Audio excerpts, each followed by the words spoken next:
What's going on, Mike the Intern? Jay Stevens, 104.7 The Cave. It is Dark Side of the Stream, episode Kings of the World. 209. This week was Jay's pick, Lolla, the story of Lollapalooza on Paramount Plus, which is a 3-part episode that talks about how this very famous festival that's run for, God, now it's almost 32 years. Well, it took a little break and then came back, yeah, right? COVID, but it's been in different forms. It used to be a touring festival. Now it's just kind of a singular one time in a different location festival. And we'll get into that. But tell a story about Lollapalooza. And do you want to do personal stories first? I've never been, so I have. I've only watched it. So this is your department. I've never been to a Lollapalooza. Okay, then I'll save my personal Lollapalooza experience for another. No, let's hear it. Let me hear. I want to hear about Mike the Intern being wasted out of his mind or losing his keys or taking too much of something. Come on, let me hear these stories. Let me see what. Oh no, are you Googling the police report? I'm looking to see what year it was. Yeah, it would have been 2010, so 14 years ago. Okay. I mean, my buddy Corey went to the Lollapalooza in Chicago. It was headlined by the Chili Peppers. Coheed and Cranberry were there. Got to see Gnarls Barkley. They were like literally everywhere that year. Remember Crazy? I remember that was a big smash. That one was huge. And then he dipped out. Like he came and went. Right. I got a chance to see Wolf Mother, which those dudes are out of Australia. That Wolf Mother record that came out in I want to say it would have been around like 08, 09 was unbelievable. Yeah, that was a big one. And then what happened to them too? They just disappeared. Same thing. But they were unbelievable. It was just like a really, really stacked lineup. And then the crazy thing about it was me and my boy, we stayed kind of close to Grant Park, which is where they hold Lollapalooza, got a hotel, and my buddy that went, very fair-skinned guy, didn't bring any suntan lotion at all. So we're outside for 12 plus hours a day. Grant Park. It's August in Chicago. You got sizzled. Oh, bro, like second, third degree burn. It's bad. And I was so intoxicated that I kept forgetting. And I'd be like, oh my God, dude, can you believe this? And he just screamed. And I was like, oh my God, I'm so sorry. And the dude, it was, what I found out, though, what was interesting is that at that point, people would go into Grant Park before the festival would start to stage. They'd bury all their drugs in the woods. And then once it was done, they'd go back and they'd know where their stuff was. And so there was like kind of pockets of trees. That is brilliant. Dude. That is brilliant. So that is the most genius idea ever, you can find your stuff, yeah. But yeah, these would go out there, dig a hole, drop whatever into the hole, and then go back and dig it up. Who came up with that plan? It's been going on for a long time. That's 14 dude. years, and I'm sure it wasn't new by that point.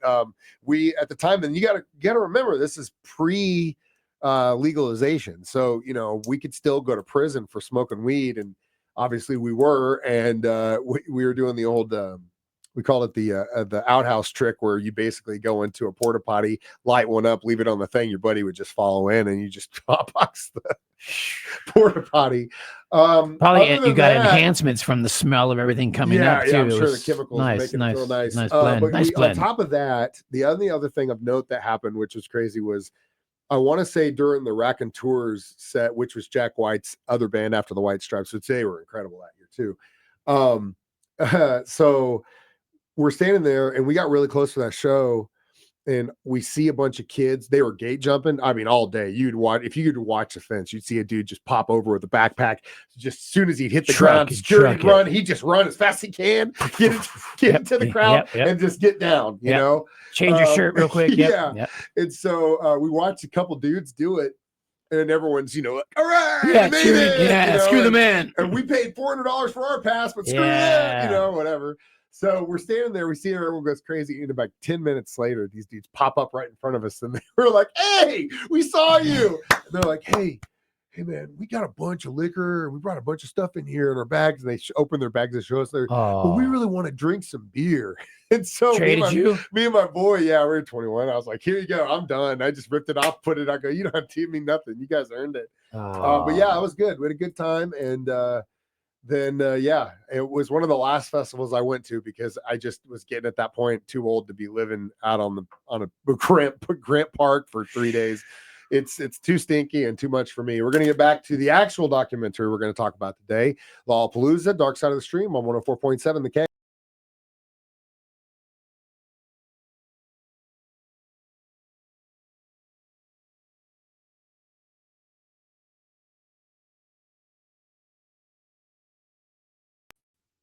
Mike, the intern, Jay Stevens, back in the studio. It's Dark Side of the Stream, episode 209, Lolla, the story of Lollapalooza on Paramount Plus. So, Perry Farrell, he fronts a band, Jane's Addiction.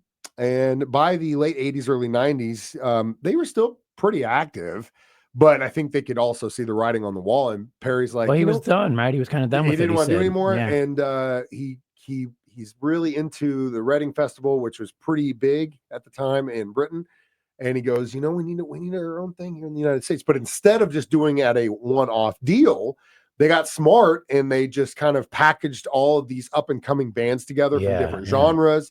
That made sense. And I think that's really that's a kind of a juxtaposition of what the 90s were. Lollapalooza really encapsulates what the 90s were. You could be into Ice-T, and then you could be into Nine Inch Nails, and then you could be into Metallica, or you could be into Body Count, and you could be into Sixpence None the Richer at the same time. Whatever that was, it didn't matter. It just was like you were into whatever it is. It's not like you had to be a goth kid or you had to be a metal guy.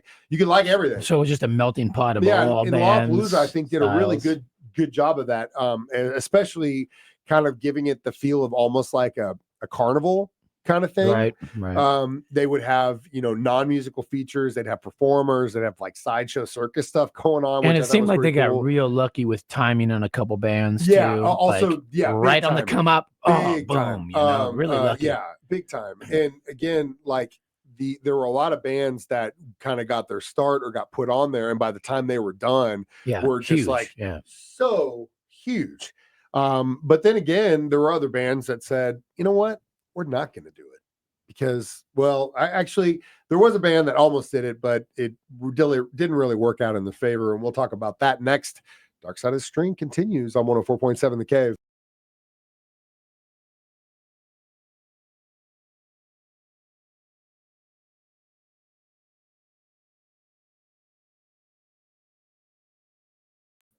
Mike, the intern, Jay Stevens in the studio, Dark Side of the Stream, episode 209. This week we're doing Lolla, the story of Lollapalooza. It was Jay's pick. And so we kind of discussed the infancy of the festival, which would continue to gain in popularity. 92, 93 were huge for the year. Yeah, big years, right?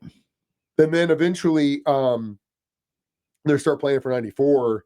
They reportedly offered Nirvana, I think, like 10 million just to do that festival. Wow. But Kurt said no. And they dropped out. He wasn't in a good headspace. And within, a few days later, after they dropped out, he would be found dead in his home in Seattle, Washington. So, very, very crazy time for that. And then again, Courtney Love, even after that happened, would make guest appearances at shows while the Smashing Pumpkins were there, and they'd talk about loss. And then she'd sing a couple songs, which was weird. But again, this festival, and when you watch a documentary, you see how many cooks were in this kitchen, right? Like Perry Farrell is like the head, like the face, or like was the visionary kind of. But with, as we all know, those guys are great, but when it comes to actually fulfilling those ideas, you need some business guys. And there were a lot. Watching the documentary and seeing some of the things behind the scenes that I wasn't really familiar with, other than Perry being involved, how it was able to work with so many people involved and so many different personalities, i.e. Perry Farrell and everybody else. That's also a miracle in itself, that you had all, because usually when that happens, there's infighting, things aren't going right, there are people taking a side deal, all that stuff. These guys knew the goal and they stuck to it. They wanted to keep it clean. Keep it uncorporate. Keep it as uncorporate, almost musician driven as possible. Right. And when you see some of the photos and video behind the scenes with the bands and stuff, you could see they loved it. Because I think the pressure of them having a successful tour was gone. They got to be on the road with their friends. It was great seeing bands that were up and coming, like Nine Inch Nails and Tool on there too. Nine Inch Nails, their laptop screws up, or whatever.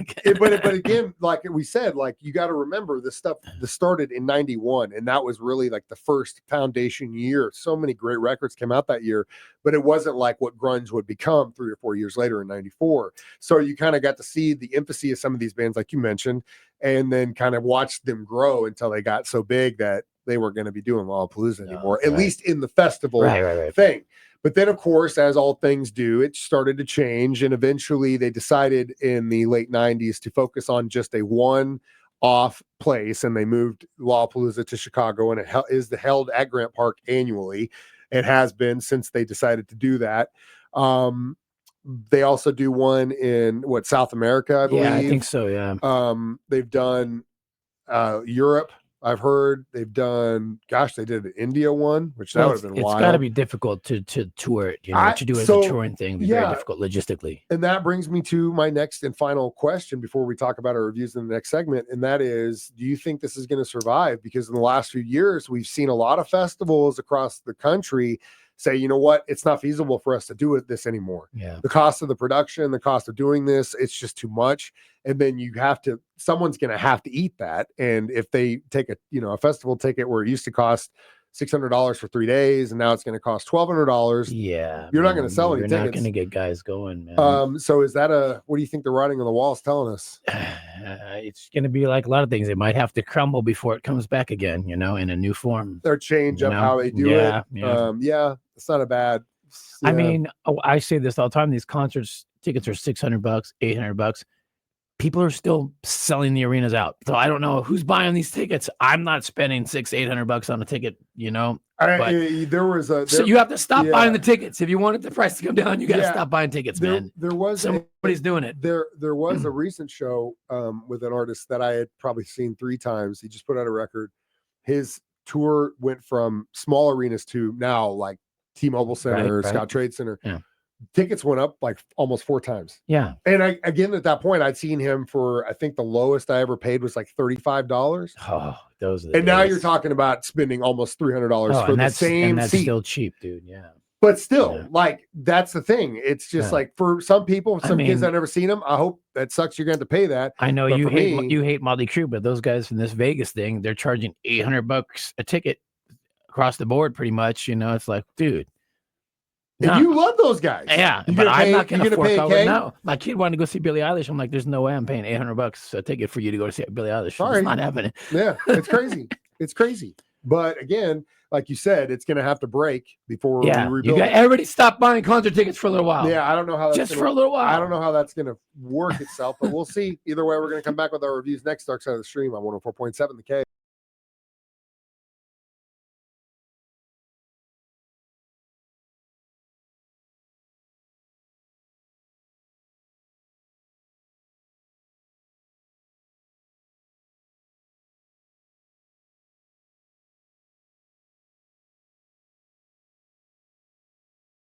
Yeah. Mike the Intern, Jay Stevens back in the studio one more time. Dark Side of the Stream episode 209. And we did Lolla, the story of Lollapalooza. I give it, just standard 3. Yeah, I was gonna say 3. I wouldn't anything I didn't know. I didn't know much about it, so it was good for me to kind of cool that you got to do it. Is that a little bit after your time, really? Yeah, it was that was not my scene. Really, it was my scene for sure, all the way from when it began. That's really where my wheelhouse of everything.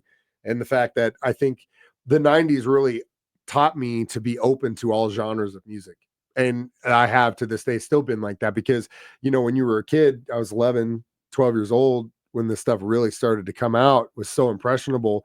You'd turn on MTV and you could see 5 or 6 different genres. It was widespread. Yeah, it was very widespread. And like the 80s was a niche spread. Yeah. 2000s was, you had guys, Hootie and the Blowfish, you had Nirvana, you had like such a spread of music, Sixpence, None the Richer, stuff like just the most random.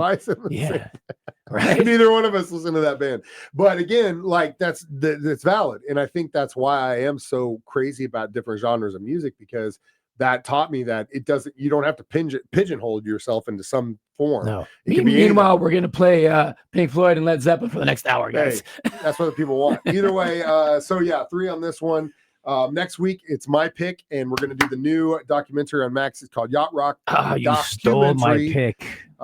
Which it's fine. We're going to watch it either way. I saw the commercial for it on Facebook and Yacht Rock, and I watched and I go, I almost tagged you, and I was like, no, I'm stealing this from my pick.